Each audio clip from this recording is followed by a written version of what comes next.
এটা দেখে কিন্তু কেউ নাক সিটকিও না, দেখতে কালো হতে পারে, পুষ্টিগুণ সমৃদ্ধ এই খাবারটা কারা কারা খাবে চলে আসো। বুঝতে পেরেছো এটা কি এবার? এটা হলো কদবেল। আজকে আমার বরমশাই কদবেলটা গাছ থেকে পেড়ে দিয়ে বললো একটু ঝাল ঝাল করে মাখা মাখা করো তো।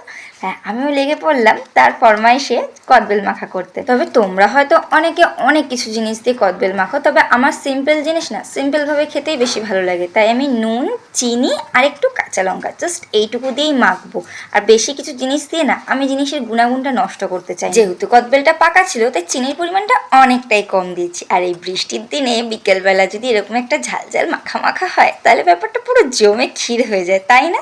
আগে আমার বরমশাইকে দিই, তারপরে আমি টেস্ট করে তোমাদেরকে জানাবো। তোমরাও এরমভাবে বানিয়ে আমাকে কমেন্ট সেকশনে জানিও কেমন হয়েছে খেতে। আমার এক্সপ্রেশন দেখে আশা করি বুঝতেই পারছো কেমন হয়েছে। তবে এরকম ভিডিও পেতে হলে আমার চ্যানেলটাকে সাবস্ক্রাইব করতে হবে। বাই।